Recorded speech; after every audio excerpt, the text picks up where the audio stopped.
Alright, according to the computer, it is time to start. Let me quickly go through what we have left. As far as class periods, we only have, after tonight, we only have 2 class periods. Next week we'll cover Chapter 14, which is the Civil War. So in an hour and 15 minutes, we'll, just cover all the details of the Civil War. You'll know everything that you would ever need to know in life, right? Then the following week is Chapter 15, which is on the topic of Reconstruction. When people use the term Reconstruction, I think we know what it means to reconstruct something, just in general, but what they're referring to specifically is the period of time after the Civil War where we were attempting to put the country back together. Once the South had lost, that meant the Union was going to stay together instead of them becoming 2 completely separate countries. But that wasn't an easy thing for us to do, to figure out how to put the country back together and to keep it from splitting apart again. So that was that period. And generally speaking, Reconstruction is a specific period of time that only lasts until 1876. So when somebody talks about Reconstruction, there's an end to it, because in 1876 there were some things that happened that sort of officially put the federal program of Reconstruction to an end. Now, we all know the country wasn't healed by 1876, but that specific period from 1865 to 1876 is referred to as the Reconstruction period. So when somebody talks about that from a historical standpoint, they're talking specifically about that 11-year period. Now, again, there's after effects for, well, still, in some ways, but for a long time afterwards. But that's what you're going to be dealing with. So when you think about it, think specifically about what happens in that 11-year period. And then on December 10th, the only thing we'll be doing is your final exam. Your final exam is different than the midterm in that there's no essays. It's just a multiple choice final. So there's 50 multiple choice questions that you will be answering. And the terms are listed. So you already have those. You could be working on preparing and studying for those even now. You don't have to wait till just before the exam, obviously. And then you can see the other things that are due in those periods. The thing that's due on December the 3rd is what I'm asking you to not take lightly. It's the final essay, and it's been posted for quite a while, the instructions for it. And it's asking you to kind of put together a lot of what we've learned starting from the very beginning of the semester. So you need to look at the question carefully. I've kind of listed some things that should be covered in the essay, but it's definitely not meant to be just a list of things that you give me identifications for. You need to weave it into an argument based on the question that I'm posing to you. And you're going to choose one of 2 things, either slavery or states' rights, and kind of look at that theme throughout, from the beginning of the class until the end of the class, how that particular theme played itself out over the course of the time period that we've been discussing. All right, so again, it's not a list of identifications, because that's not going to be a cohesive essay. It has to tie all the pieces of it together and explain how they're interrelated, how one leads to another, that type of thing. All right, and that's due the night of the 3rd, and the main reason for that is it gives me until the night of the 10th to get them graded and get them back to you. If you don't turn them in until the 10th, then I've got papers in every other class I'm grading too, so it just makes it difficult for me to get everything graded by the end of the semester if I give you all the way till the 10th to get that into me. All right, questions?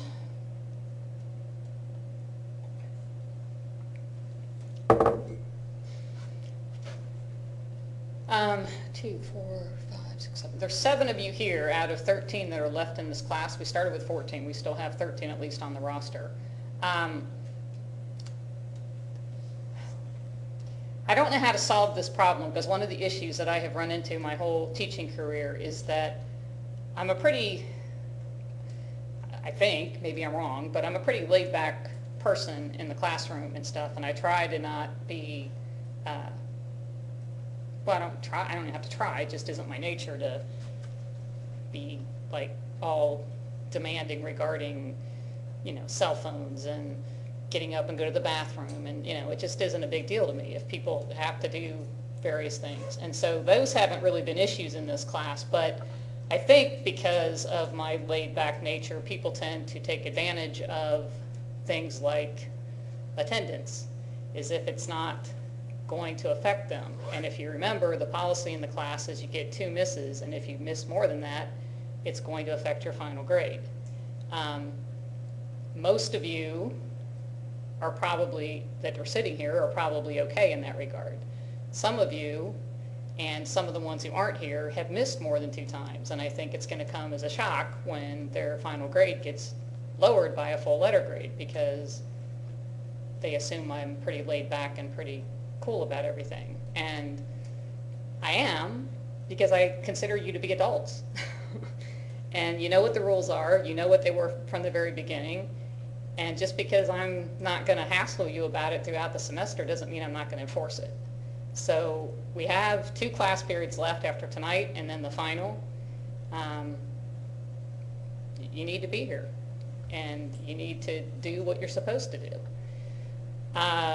The second thing that I should have said something last week because it was already irritating me then and I didn't, but for the most part, many of you are coming to class now not prepared. You're not having read the text or the notes, and I can't have a discussion because you don't know anything to discuss. And then you get frustrated with me because all I do is lecture. But if I can't engage you, there's nothing else I can do but lecture, because you haven't studied, so you don't know anything to talk about. I mean, I could just start today by, calling on people and saying, tell me what you know about manifest destiny.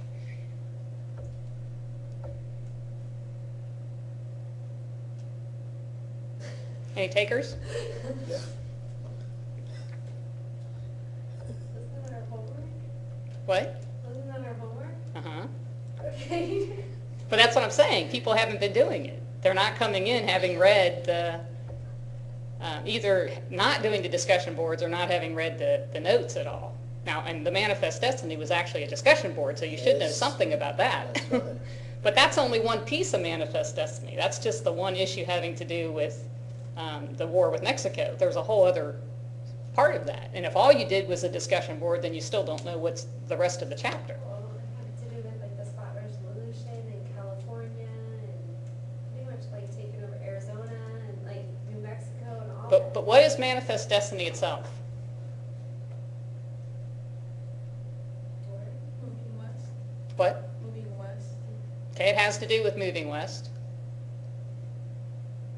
It's God's will. Our will. When? What'd she say? It's God's will for us to move westward. But what are we talking? I mean, are we talking about today? Are we still talking about that it has anything to do with today when we talk Manifest Destiny? I think we're talking about the 19th century when it was kind of tendency of American people to just like Monroe to get over the whole country, just like the continent, and some of them they were kind of pushing to say, okay, is what we want to see, we need more space, we need, how we're going to do that. And before we get to the President Polk, having, his own agenda doing so, but the American people, were asking for that before. So when he came in and we, everything was already in place, for him to say, okay, I think I can share, with you, what you just said, you want to move and, have more space and all this. So we'll start doing that, and, they start, getting more space, and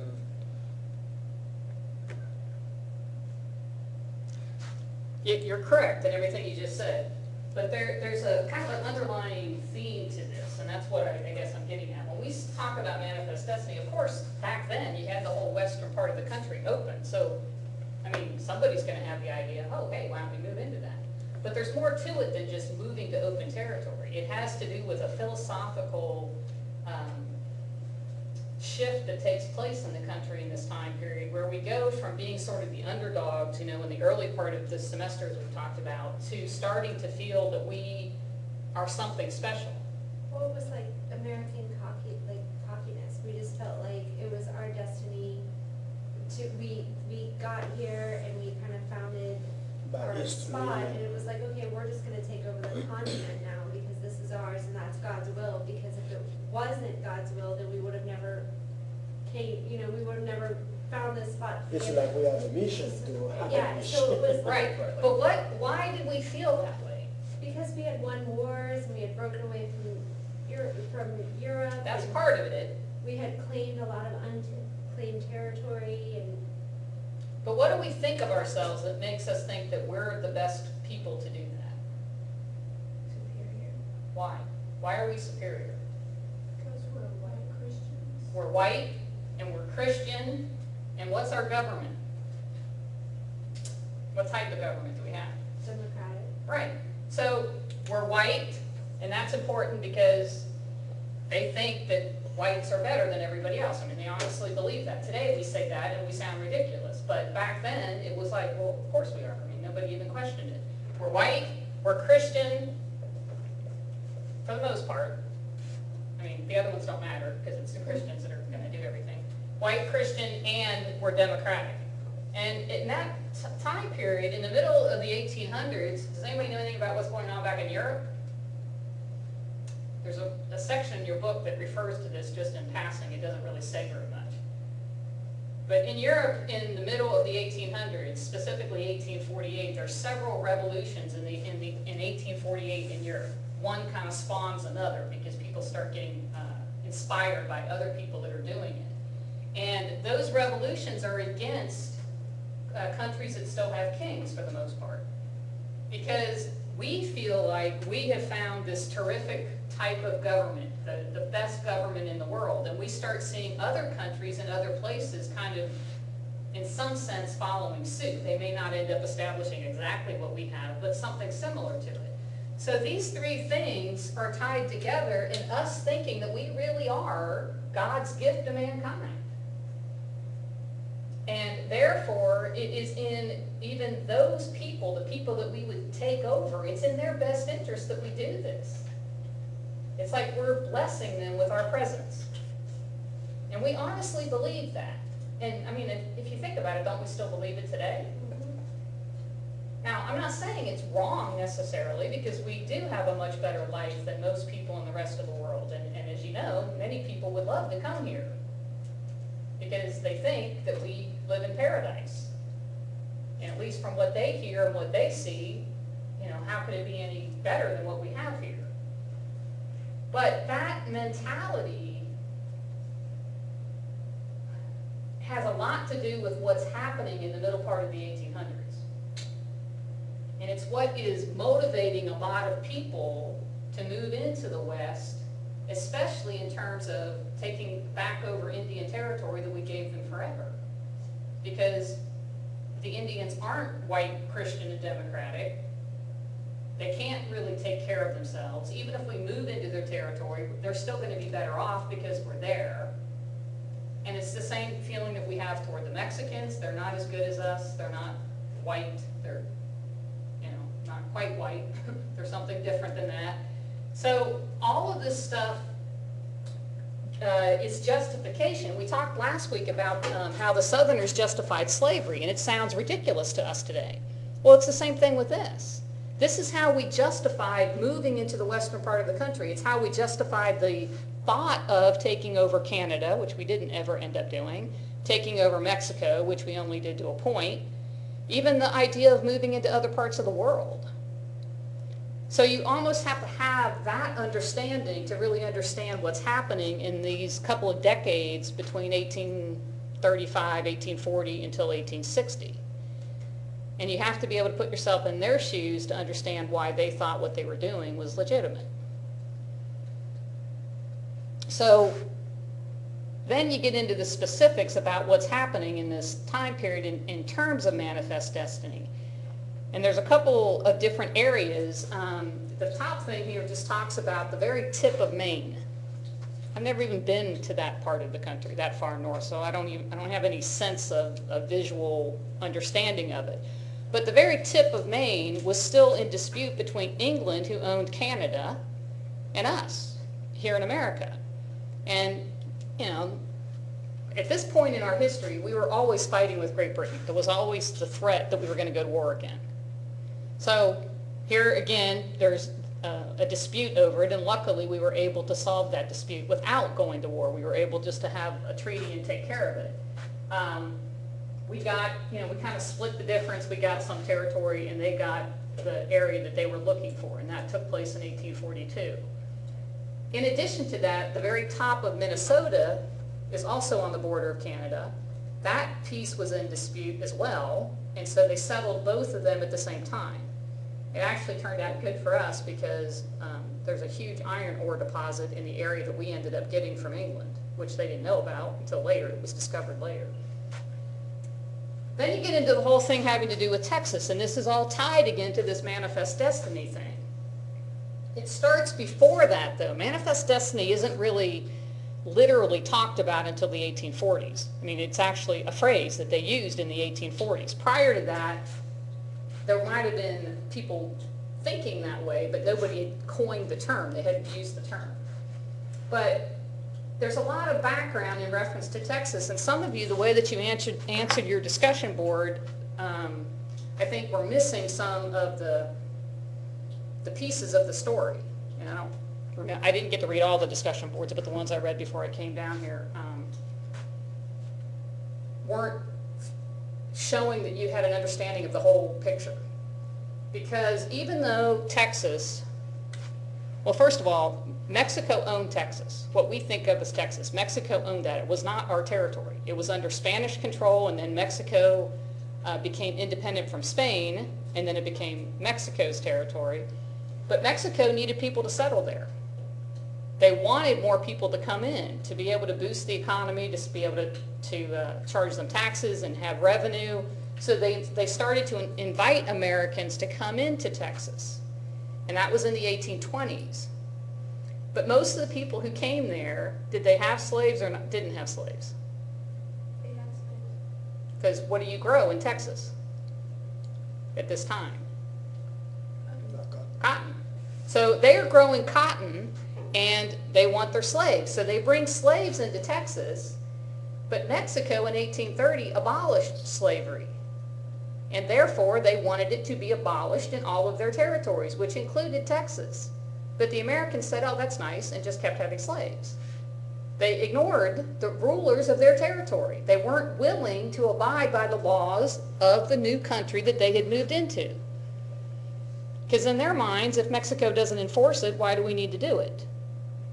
So there continued to be conflict with them, and when Santa Anna became the ruler of Mexico because of issues that they had that had nothing to do with the Americans, Santa Anna decided he was tired of not just America, but other kind of satellite communities that they had that were kind of resisting Mexican authority. He was going to make them do what he told them to do. So there started to be this conflict between Mexico and the Americans living in Texas that eventually led to an outright revolt where the Americans decided to declare their independence. Okay, and that happens. I mean, that's how we became independent, right? So without getting into the details of it, we've all heard of the Alamo and everything else, but this is the important piece right here. It looked like the revolt was going to collapse because the Americans didn't fare very well in the beginning. But the key to why they were successful is they captured Santa Anna himself. And with a gun to his head, they forced him to sign a treaty acknowledging their independence. Literally, with a gun to his head. He signs it, wouldn't you? Oh, yeah. I mean, most of us are not that brave, right? I mean, we hear about the Christian martyrs that were told, repudiate your faith in Jesus Christ or you're going to die, and they said, well, then you better kill me because I'm not going to do that, and they died. I mean, that's wonderful for them, but I honestly don't know that I could do that, because to me, even if I say, sorry, God, I don't really believe in you anymore, to save my life, I don't think that God's going to strike me dead because I did that. I mean, that's kind of my way of justifying it, I guess. Why would he want me to die just because I said some words that I didn't believe in? He knows what I really believe, right? It just doesn't make sense to me. So anyway, Santa Anna, of course he signs the document, and then they let him go, luckily for him. I mean, they could have just gone ahead and killed him anyway, right? Which would have probably been the best thing for him to do, to be honest. But when he gets back to Mexico, he says, no, that treaty isn't valid.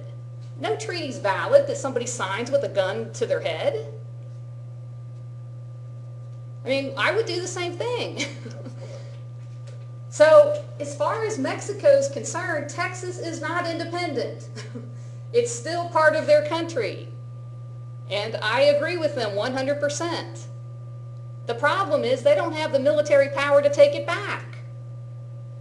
So the Americans just keep living like they're an independent country. And Mexico at that point is not powerful enough to do anything about it. So, and I think part of why we know that this is the situation is because America was not willing to take them in. 3 presidents refused to acknowledge them as a state. And it wasn't just because of slavery. It was also because if we do that, we're risking a war with Mexico. And they didn't want that at that point in time. So years go by, and eventually there's a section of what we think of as Texas that everybody kind of accepts. I mean, Mexico's not happy about it, but everybody kind of accepts, okay, you guys declared your independence, we don't have the military ability to do anything about it, so I guess you just keep it. But then in 1845, the United States does acknowledge them and brings them in as a state.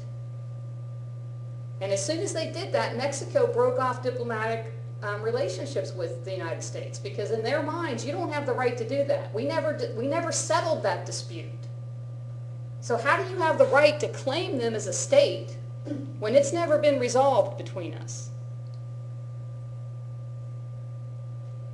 But again, they don't have the military capability to invade and do something about it.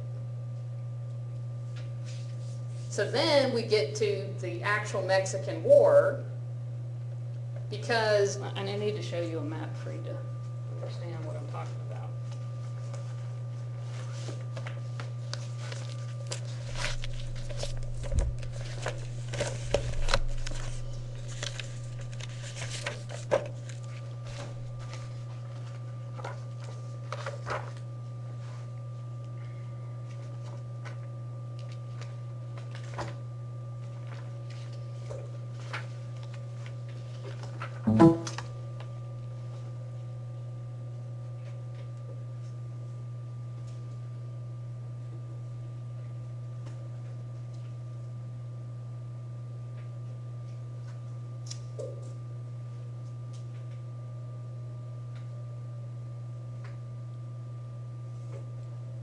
Okay, when I was talking about the small part of Texas that we brought into the Union as a state, it's the green area.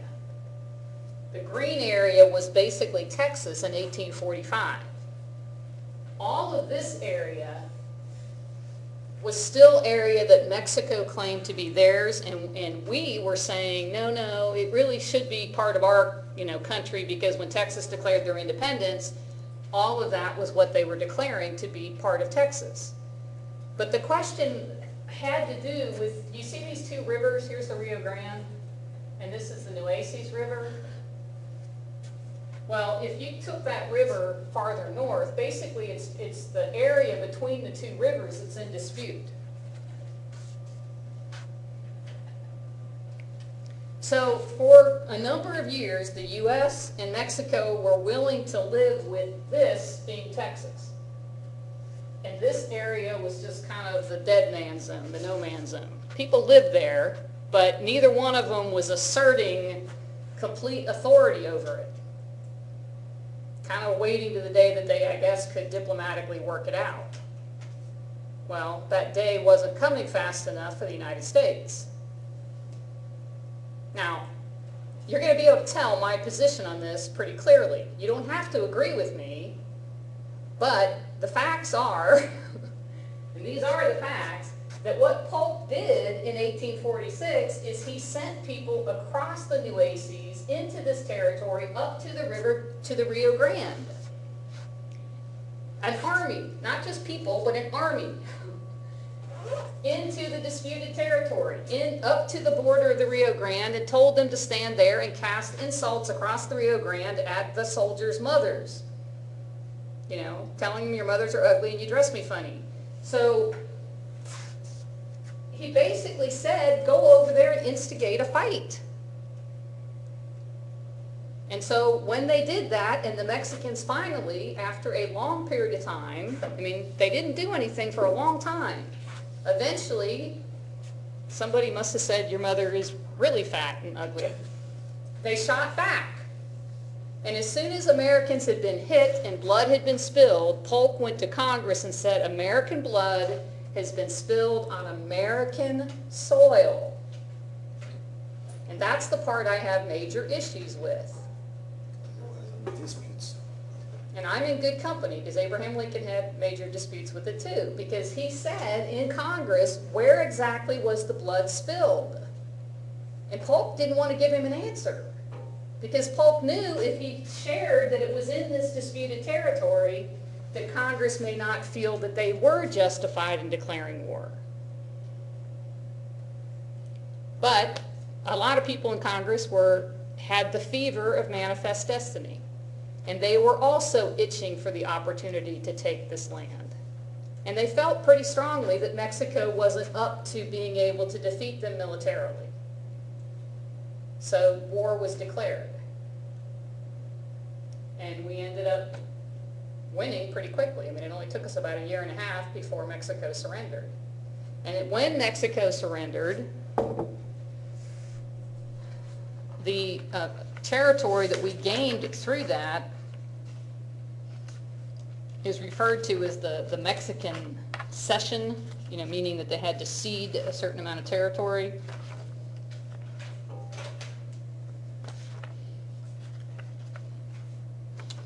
This isn't maybe the best map, but all of the territory that was in dispute became ours, plus all of that land up there that says Mexican cession, all the way out to California, to the coast.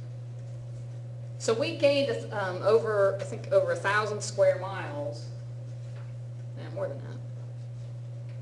I don't remember, don't quote me on that. But all of that territory, whatever it amounts to, it actually extends our country by about a third of the territory we already had. I mean, it's a huge amount of land for us to be able to take.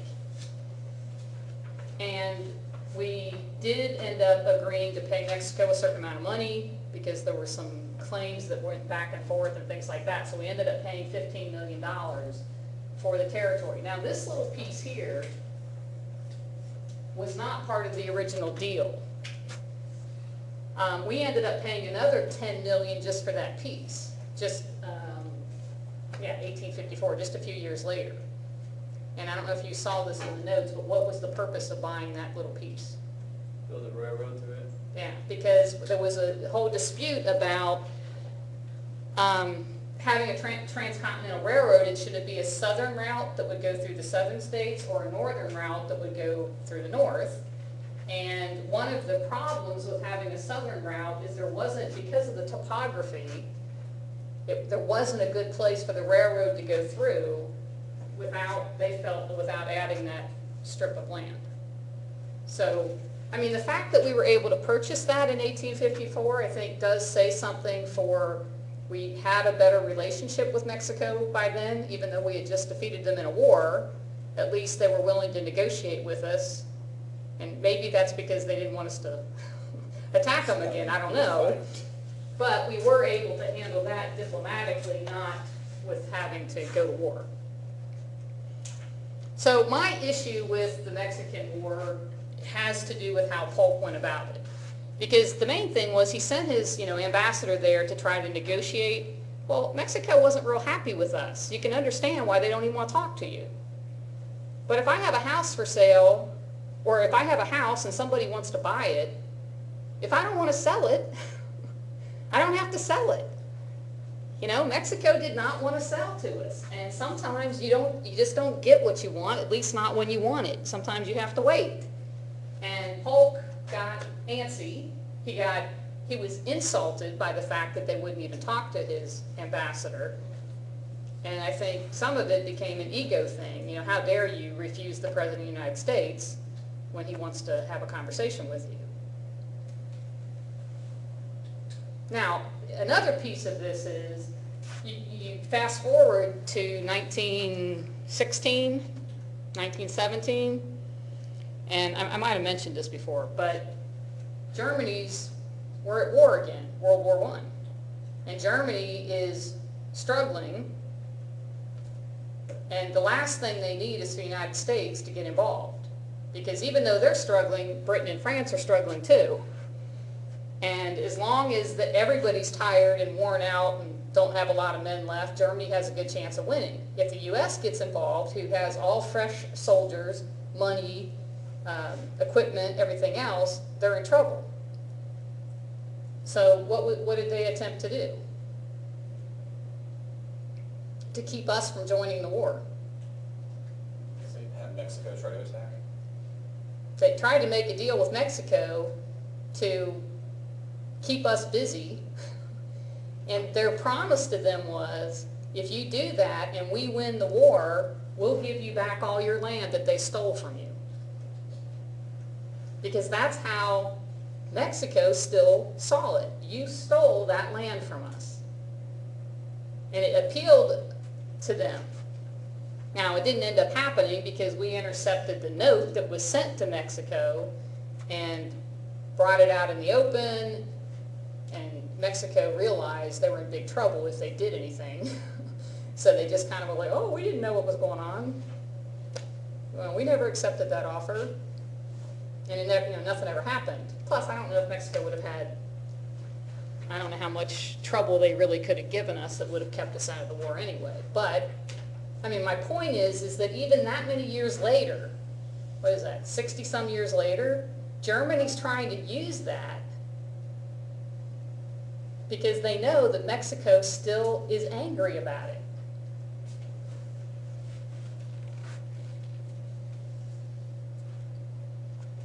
But all of this is kind of tied to this whole thing of manifest destiny and the fact that we had talked ourselves into the fact that we had every right to do this because we were going to be such an example to the rest of the world because of being Christian and democratic, and that we could share this with everybody and they would want to have the same kind of life we have. Was there a particular piece of literature that came out at that time that kind of enticed everybody to?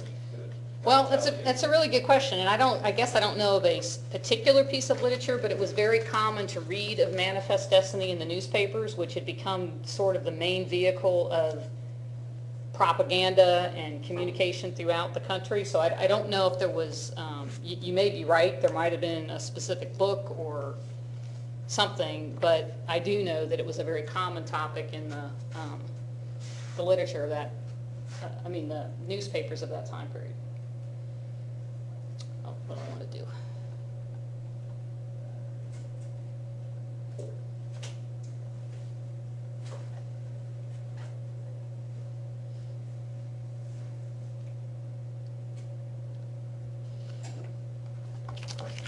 Part of the whole Manifest Destiny thing too has to do with Oregon, and let me just, while I still have this thing up, let me show you this. Oregon was not a state at the time, it was a territory.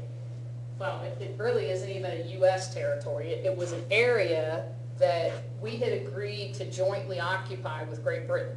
Because there was nobody living there. I mean, it was like 5,000 people out there. I mean, it's not that much territory and 5,000 people, you wouldn't even see anybody. So it was not a big deal for a long period of time just to let whoever was there live there.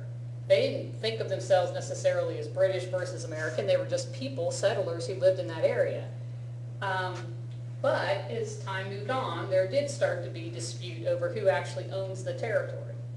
And Polk tried to go to Great Britain and come up with a diplomatic resolution to it, saying, okay, why don't we just divide the land at the 49th parallel?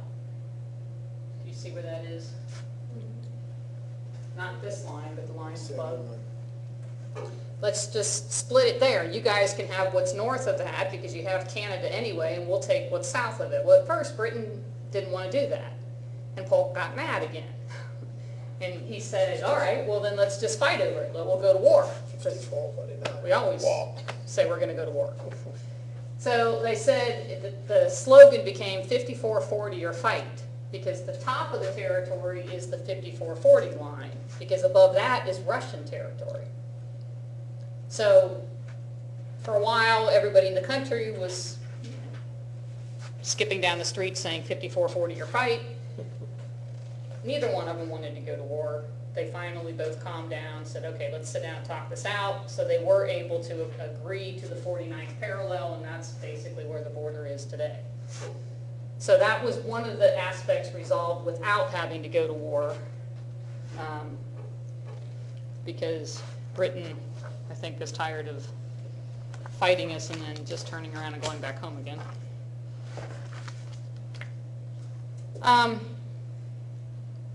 You know, it's funny because there are some things about the way Polk handled things that I don't appreciate. It's not, you know, I don't respect how he chose to do things. But there is an aspect of him that I relate to very much. He is, I always think of him as the to-do list president, because he came into office with very specific goals as to what he wanted to accomplish as president. And he just kind of ticked them all off. He wanted to lower the tariff, and without getting into a lot of details, he made that happen during his presidency. He also wanted to, at this point in time, we didn't have an independent treasury that was separate and handled the U.S. funds, and he felt that that was important, so he was able to get Congress to approve that. That happened in 1846. He wanted to settle this dispute with Great Britain in reference to Oregon. He was able to get that taken care of. But the big thing on his list was acquiring California. And he attempted that by negotiation and diplomacy, and then when Mexico didn't want to talk to him, he decided he was going to figure out another way to make it happen. So I have to respect the fact that he had goals and he had his to-do list and he wanted to cross everything off, because, I mean, I literally, I don't know if I have it right here or not, but I do this every week, and it says to do with the date at the top, and it's 4 quadrants that have to do with 4 aspects of my life, because they're separate kind of tasks, and then at the end of the week, anything that's not crossed off, I make another one and start it over again, and it's on paper. I tried doing it on the computer, and I just can't make myself do that. It just doesn't work for me, so I carry this around with me all the time. So whenever I teach this lesson, I think that President Polk probably had his own little thing just like that. So anyway, at least that aspect of his presidency, I respect that he had very specific goals and attempted to do his best to make them happen. It reminds me also of Jackson, the way, you know, he's handling things, you know, with strong force and all those things. This is what I want, and I'll get it. Yeah, there is definitely some similarities in their personalities as far as just not going to let anything stand in their way, regardless of, sometimes, regardless of whether or not it's ethical or legal. It's just, you know, and I honestly think I think they both really believed that what they were doing was best for the country. And you know, it's funny because right now we're dealing with some stuff here at the college that I find myself often, I feel like I'm Henry Clay, because Henry Clay is known as the great mediator that's always trying to bring people together. And I feel like I'm put in that role a lot, that we have so many talented, intelligent, passionate, committed people at this college, and they can be on complete opposite sides of the fence on the same issue.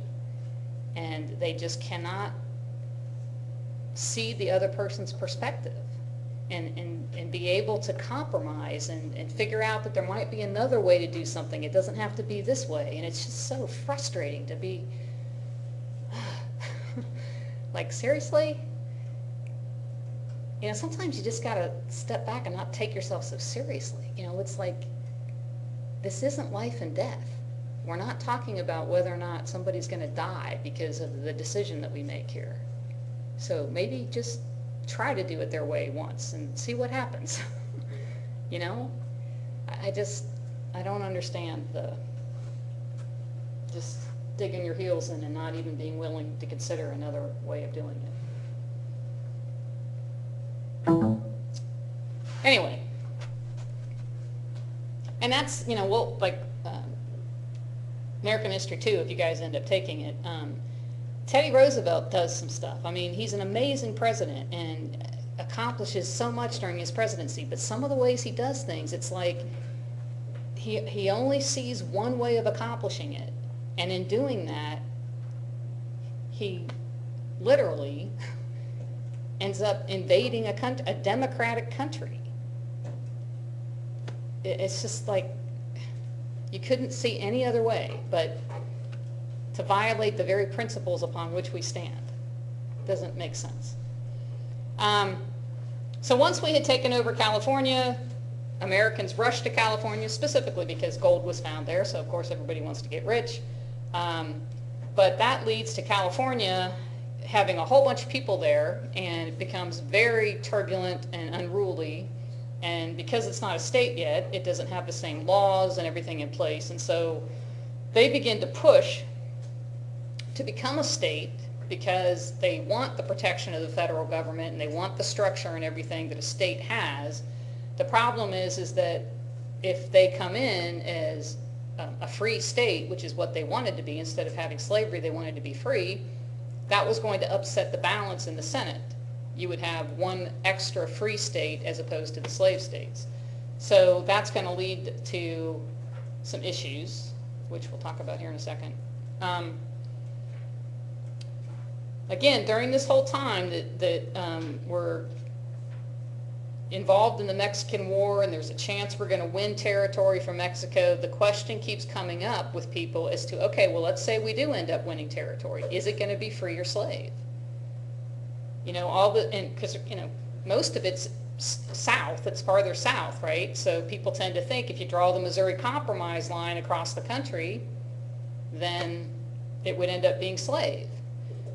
So you've got people even before that happens trying to work behind the scenes in Congress to get something passed, and that's what this Wilmot Proviso is that David Wilmot was a congressman, and he was trying to get us to agree before we even won any territory to making all of any territory that we got from Mexico to make it all free.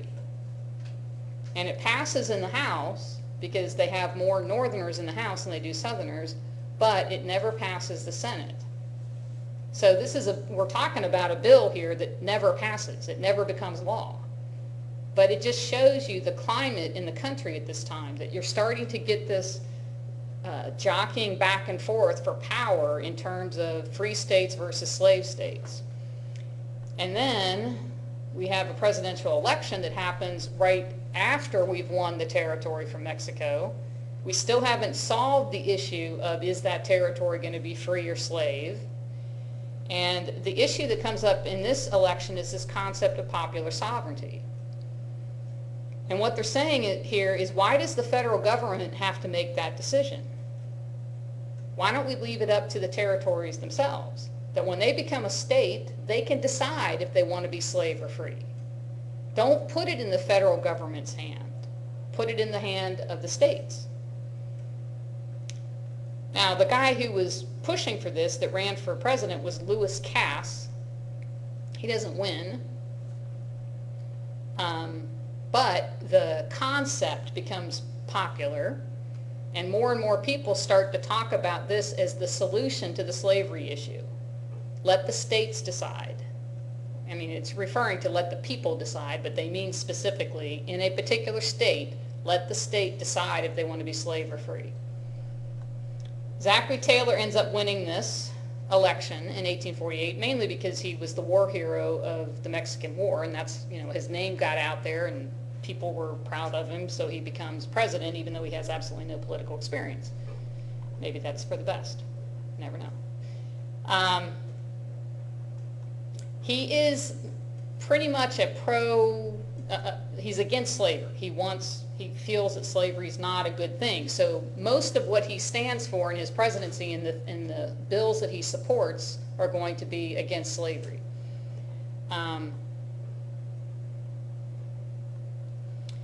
With that, keeping that in mind, this is what we look like in 1849. So you can see the difference that takes place because of the Mexican War. So I think I said before 1,000 square miles, I meant 1,000,000 square miles. We gained almost, like I said, a third of our country just from the Mexican War. And you can see that the population has almost gone, it's 4 point some times, from 5.3 million to 23 million, and we went from 16 states to 30 states. Now keep in mind, 1800 was before the Louisiana Purchase. That's why you see such a huge difference, because the Louisiana Purchase gave us the whole middle part of the country, and now the Mexican War is giving us the western part of the country. But this is the big compromise that comes up, or these are the issues that come up and are settled by the Compromise of 1850, at least temporarily settled. Because the issue of whether or not California should be a free state is going to raise these other questions. That disputed territory we talked about between Texas and Mexico, now it's going to be disputed between Texas and New Mexico. Because you have Texas as a state that wants to claim all of it as part of their state, but the people that live next to them are saying, no, we should be a whole new territory. We don't want to be part of your state. So there's now a dispute within America as to who does that land belong to. Does it belong to Texas, the state that's already in the Union, or does it belong to this new territory that's actually called New Mexico? So that's something that's going to have to be settled. At this point in time, we still had slavery in the District of Columbia in Washington, D.C., and right on the lawn in front of the Capitol building, we sold slaves, even in this time period. And there were many of our congressmen that were appalled by that they had to come walking out of Congress to slaves being sold on their front lawn, because they were against slavery and they just felt that it was completely inappropriate. So they're trying to get slavery abolished in the whole District of Columbia. Then there's also the issue of runaway slaves. The Southerners were very frustrated that when their slaves would run away and get to the North, that there was no recourse to get them back. That Northerners could harbor those slaves and there didn't seem to be any punishment for that. And they wanted strict laws that those slaves had to be returned to them. So your book talks about how this whole debate went on for 7 months as they tried to resolve these issues. And it's kind of an interesting time period in our country, because you've got the old and the new. The old congressmen, the ones that had been the leaders of our country basically from the War of 1812 till today.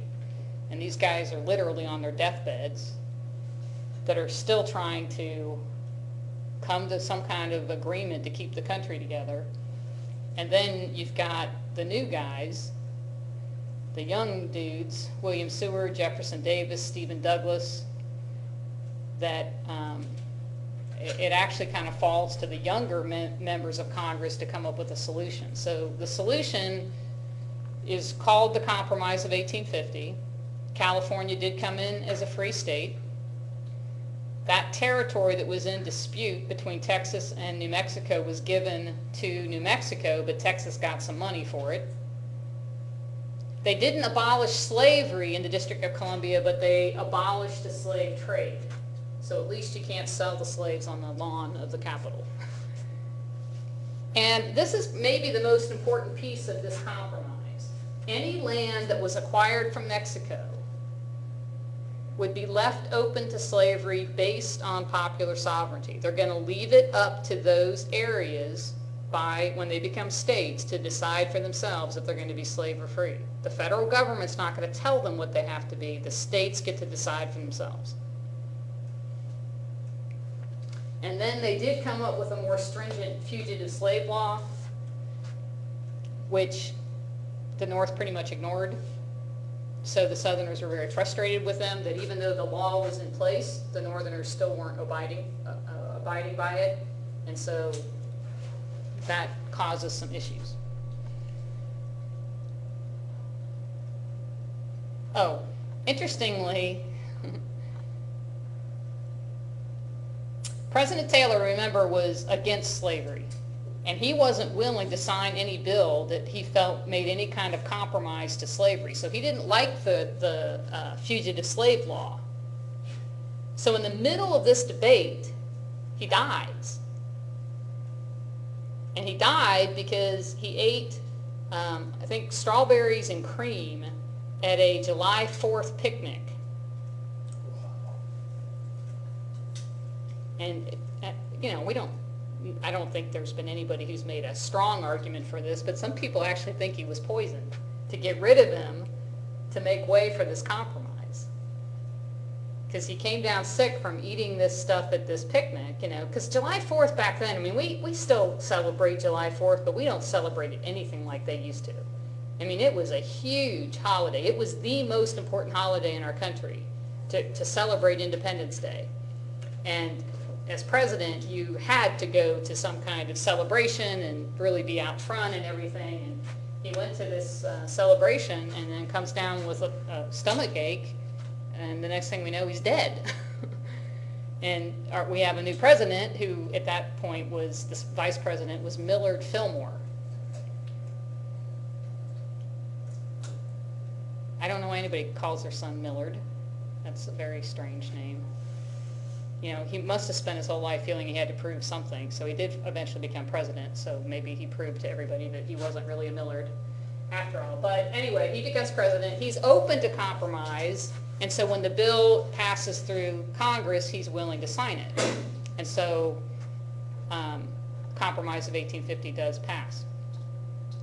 But in 1852, you know, Taylor's dead. Millard Fillmore had just come in the middle of the presidency, not real well known in the country.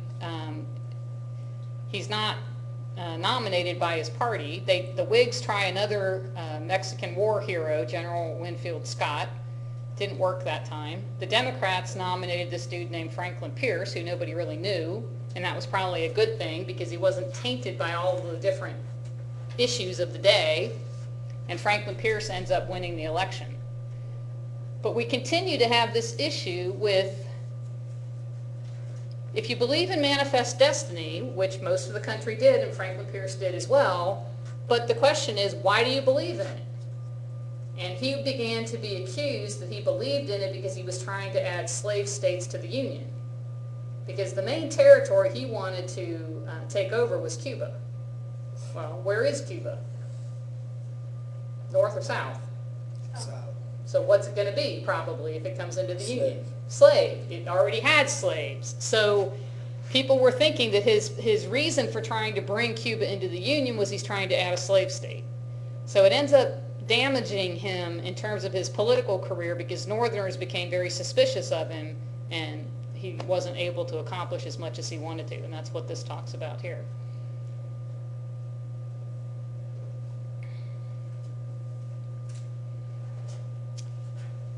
So as soon as we have the Compromise of 1850 and everybody thinks everything's fine, you know, we finally have another compromise regarding slavery. We have popular sovereignty, which now seems to be the kind of direction we're going in. But That's not going to last because, once again, you still have more territory out there that we can move into.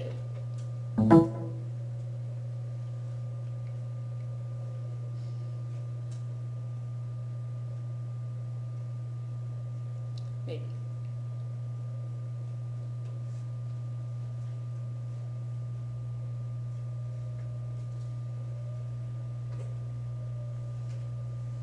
I don't know why this has to be so difficult. Well, first of all, the purple territories are the territories that, because of the Compromise of 1850, were organized into Utah Territory and New Mexico Territory. They're not states yet, they're territories.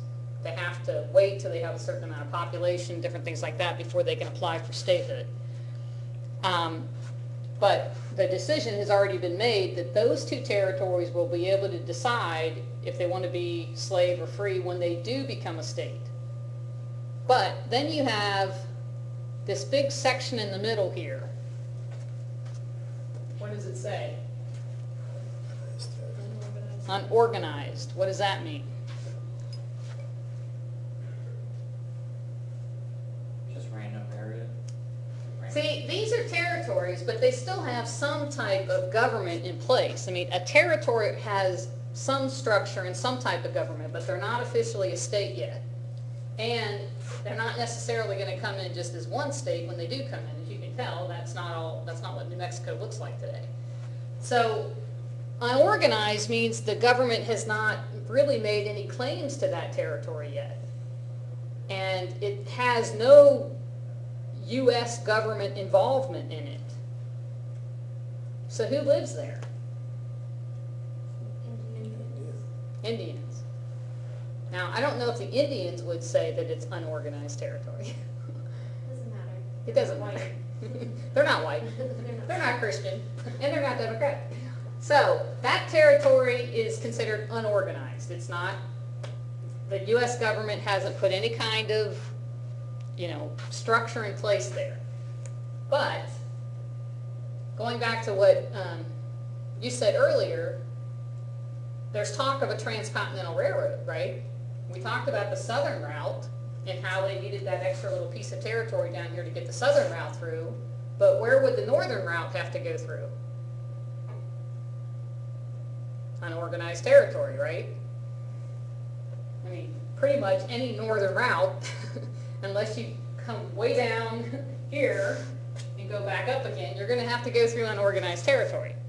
Now, we talked just a second ago, I mentioned his name briefly, Stephen Douglas, up-and-coming politician in Congress. He's only 37 years old, which, that's young to be a congressman. Where's he from? Missouri.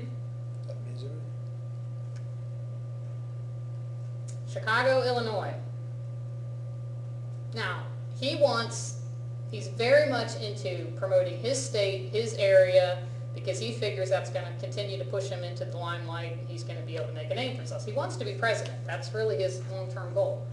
So he thinks Transcontinental Railroad is going to be perfect for Chicago, because if that Transcontinental Railroad goes through Chicago and Chicago becomes the hub in the middle of the country, it's going to be great for Illinois, great for Chicago, and great for him. But he knows if you have, where is Chicago? I mean, I know it's in Illinois, but where? North. It's up on the lake, right? It's way north. So he knows that if the railroad's going to have to go through unorganized territory. So he's got to start to smooth the way for that to happen, because people are scared of that. People are still scared of Indians back then. So they're scared of having it go through there. What's going to happen if we do that? Are the Indians going to attack? All that kind of stuff. So he figures that the only way for it to happen is that has to become organized territory. It has to become official U.S. territory that the U.S. takes some kind of responsibility for, sets up some type of governmental structure, and then says, okay, whites can start to move in there, and we'll protect you and everything else, which is what the government does in these territories. So he starts pushing for that. And at first he said he just wants the whole territory to be one big territory. And his big revelation is, what we'll do is open it up based on popular sovereignty. It worked over here, so we'll do the same thing there. The government won't decide what it's going to be. We'll leave it up to the people there. Now, based on where it's located, what do you think it'll be? Slave or free? Free. Probably free. So how's that going to make the Southerners feel? Bad. Not happy, right? So then he gets the bright idea, let's not just make it one territory, let's make it 2 territories. And by making it 2 territories, maybe the southern part of it, because look at Missouri. Missouri's right here, right? So the southern part of it could be slave, and the northern part of it could be free. So then the Southerners will be happy because one comes in as free, one comes in as slave. So he pushes for that and is able to get it through Congress.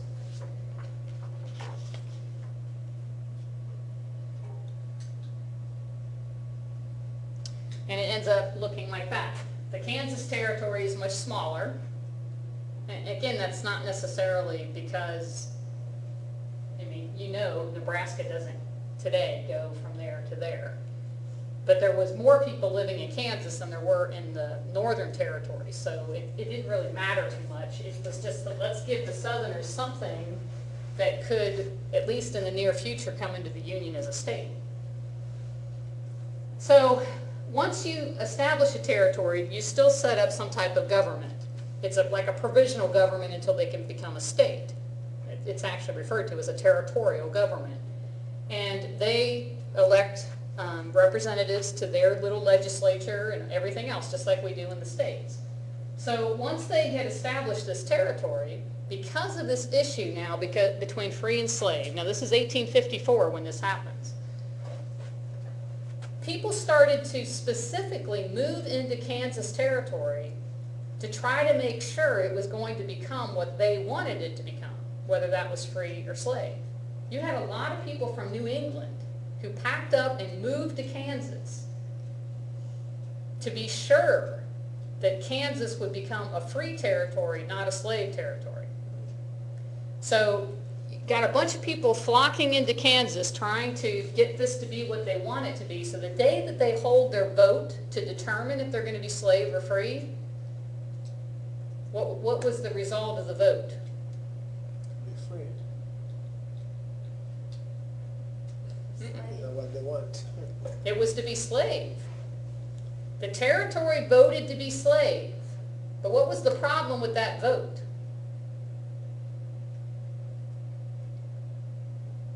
People from another territory came in. Here's Missouri, right?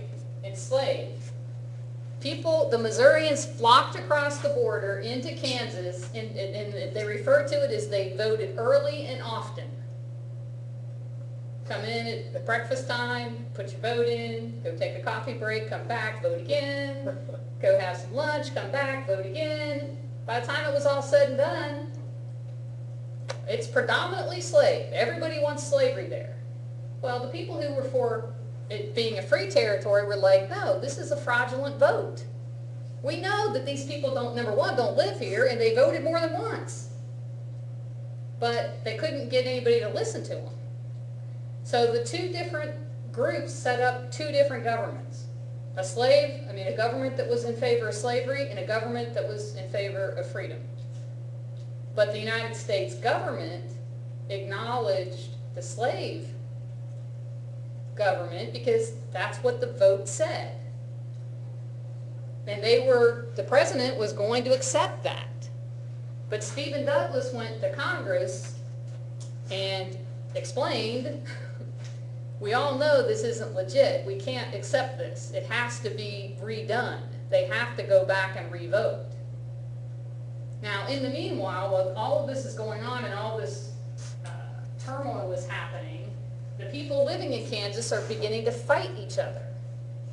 Literally attack each other and kill each other over this issue. There was like 200 deaths in Kansas territory in 1856 just over this issue. Literally, slave versus free killing each other because of their strong beliefs on this topic. And then eventually, as we get to the Civil War, it all just kind of continued into the Civil War, and fighting in Kansas was pretty extreme in this time period. Not armies versus armies, but people versus people fighting over this issue. So, and the most famous person in this whole time period in Kansas is this guy named John Brown. John Brown was an abolitionist, completely against slavery, believed that what was happening in Kansas was wrong, and believed that he specifically had been called by God to bring an end to slavery in this country. I mean, very passionate man, obviously believed strongly in what he believed in, but probably a little crazy. And because of some attacks on some abolitionists in Kansas, he and 6 of his followers, who happened to be 4 of his sons, went to an area where some of these people lived and pulled 5 of these pro-slavery men out of their houses, killed them, mutilated their bodies, and did all of it in front of their wives and children, and left their mutilated bodies for the rest of the community to see, so they would understand the judgment of God upon them because they believed in slavery. And he's the same John Brown that later, in 1859, attempted to instigate a slave rebellion back in Virginia by capturing a federal arsenal, where they keep guns and ammunition and everything else, and he was going to arm all the slaves in the area, and they were going to rise up and revolt and lead themselves to freedom. 2 major problems with his plan. Number 1, he didn't tell any of the slaves, so they didn't know that they were supposed to do this. And number 2, he never got himself out of the arsenal. He got caught inside the arsenal, and they had to put up a stand inside the arsenal trying to shoot federal soldiers that had surrounded them. So his plan didn't get him very far. However, John Brown was captured. They didn't kill him. They killed other people that were with him, but they were able to capture him without killing him. That man ends up becoming one of the major inspirations to both the North and the South. Both armies marched in the Civil War, as they marched and the guy beats on the drum and they sing and stuff. Both armies marched to songs written about John Brown. One praising him as a martyr for what he had done and how he had inspired them, and the other basically thinking he's the Antichrist and we need to make sure we kill him and all of his followers. So, moral of the story is, if you want to go down in history, just drag people out of their homes and kill them and mutilate them in front of their families, and then get yourself locked into a federal arsenal and get shot at. Because he does become a martyr. I mean, he's captured, but they convict him of treason, so they kill him. And he ends up being more famous than almost anybody else in the Civil War. And he's crazy. And he looks crazy. I should have a picture of him. He's got like one of those beards that like goes down to his knees, and his hair's all sticking up, and he's got this all the pictures of him, he has this wild look in his eyes. I mean, he really looks like a major crazy man. So anyway, Kansas becomes a real focal point of the anger and the frustration that the country is experiencing in the 1850s. Part of this whole thing goes back to Congress because of what's happening here and all of the anger that the people are feeling about it. It's exploding in Congress and their arguments that they're having. And this one congressman named Charles Sumner got up one day and gave this speech about, he called it the crime against Kansas, and he's attacking these pro-slavery people and going on and on about what they're doing and how horrible it is. And he picks on a specific congressman or a senator that's from South Carolina, and he insults this man tremendously in his speech. A couple days later, he's sitting at his desk in the Senate chamber, and some young man walks up to him, and the young man is the nephew of the congressman that he had been insulting during his speech. Now, this nephew is a member of Congress. He's a congressman, and Charles Sumner is a senator. So he walks in to where the guy is sitting, and the tables in the Senate chamber were bolted to the floor. And Charles Sumner's sitting in his chair with his legs underneath the table, and this guy walks up, takes his cane, and begins to whack him over the head. And Charles Sumner's trying to get away, but you know how when you're sitting in a chair and you can't get the chair to go back, and you're kind of stuck under the desk because the chair won't move and you're sort of caught between it, and he's getting hit over the head and he's trying to move the chair and he can't get up. And just to try to get away from the guy, as he stands, he actually rips the bolts out of the floor. But then he keeps getting hit and he ends up collapsing on the floor, and his injuries were so severe he was out of the Senate for the next 4 years. I mean, he almost dies from this attack. Well, Preston Brooks, he actually broke his cane over the guy's head. The cane ends up breaking. He resigns because he thinks he's probably going to get kicked out of Congress anyway, goes back to his state, and at the next election they re-elect him. Yeah, with new cane.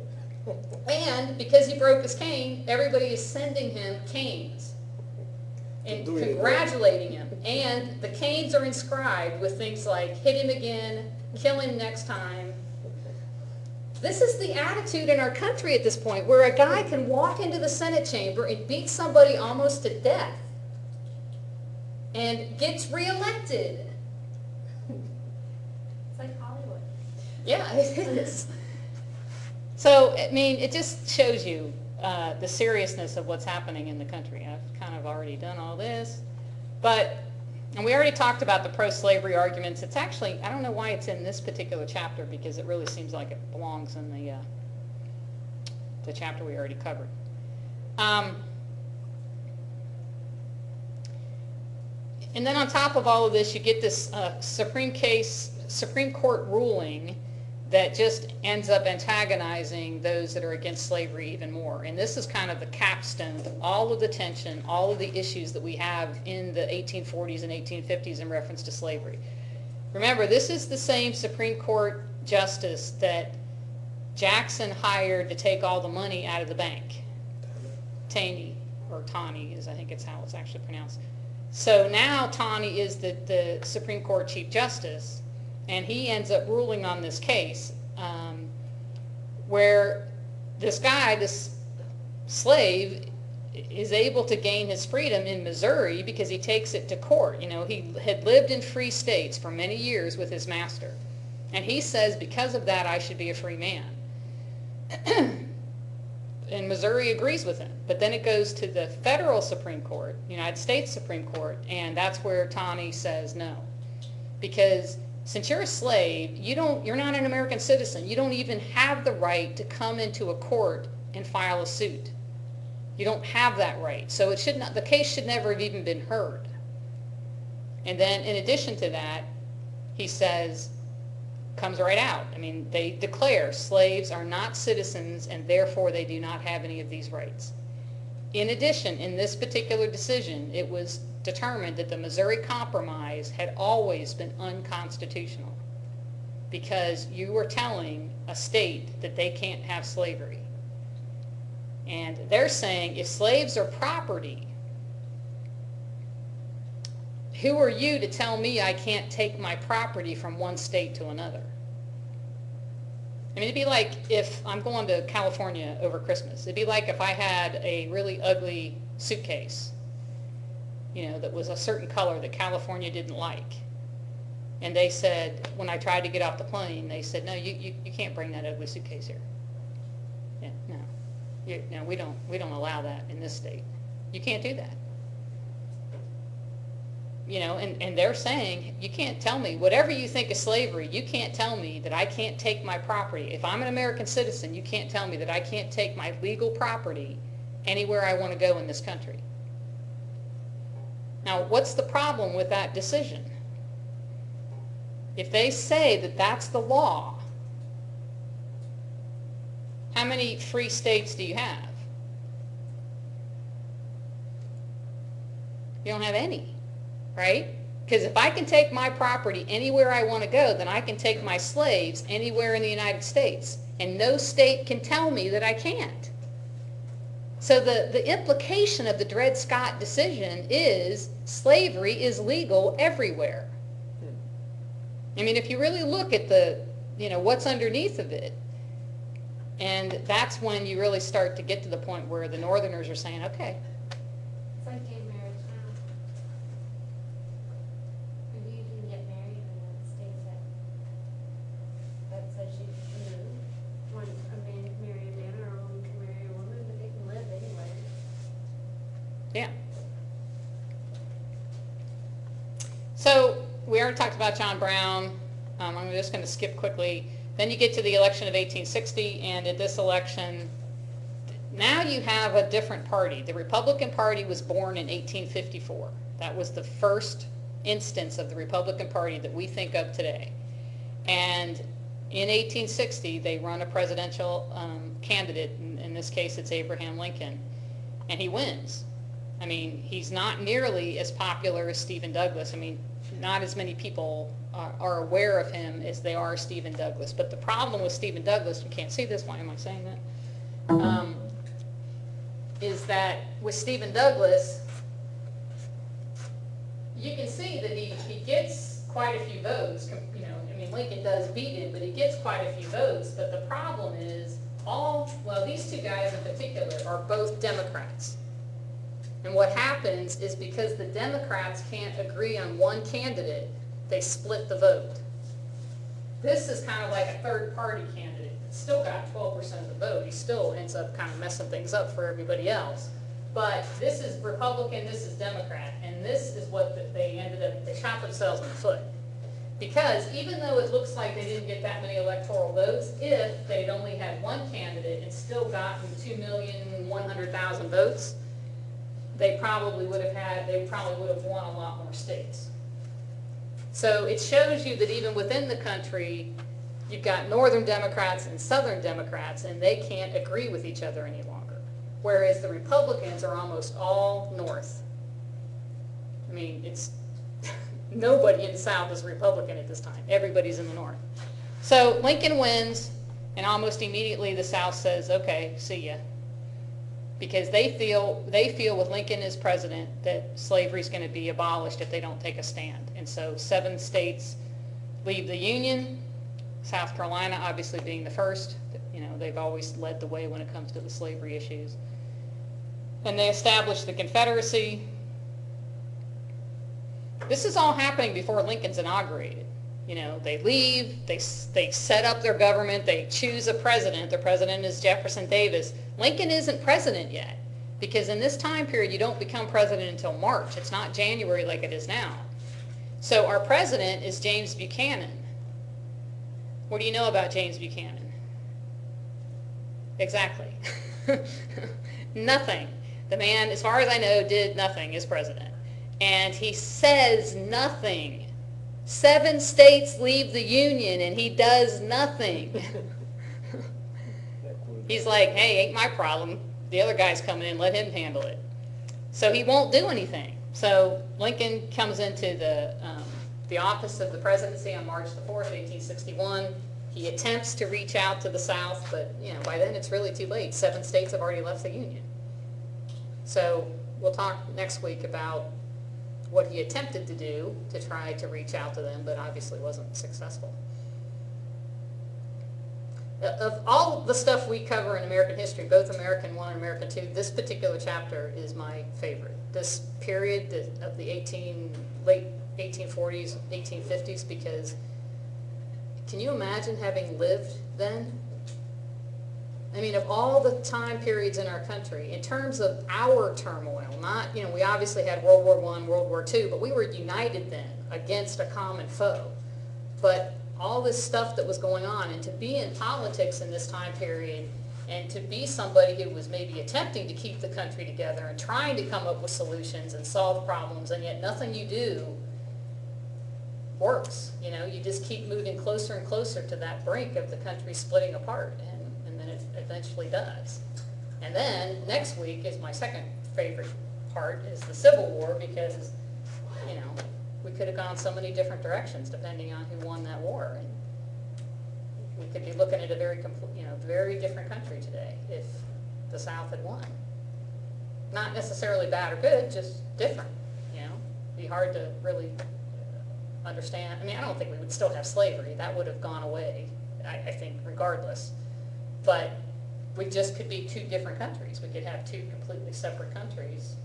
Who knows what they would have been called? I don't think they would have continued to call themselves the Confederate States of America and the United States of America. They probably would have come up with some other name, but what would it have been like? And who knows, maybe it would have been better. Probably the North United States and the South United States. Yeah, the northern states, the southern states. Yeah. Anyway, I know we're a little over, but this part of American history is very. I just find it fascinating, the possibilities that you can imagine that might have happened. So please, a lot of times when I say stuff like I did at the beginning of class, I'm saying it to the people that don't need to hear it because you're here. It's the ones who aren't here that probably need to hear it. But please come next week prepared, having read the notes, so we can maybe. I might not be here. I know, because I'm having surgery. I remember that. Well, I don't know why you can't just get out of the hospital bed with your IV and come in here. I may be out of the hospital, I just don't know if I'm gonna be coming here. You may be a little loopy. All right, More loopy than usual. have a good week. If you haven't taken the quiz yet, we got a quiz due tonight, right? And discussion board was due today too, so if you haven't done that, please take care of it. Oh, Amber, I have your test. Yeah, I don't think I gave you your midterm back. No, you did. I just was going through my stuff and realized I still have it. Thank you very much. Mhm.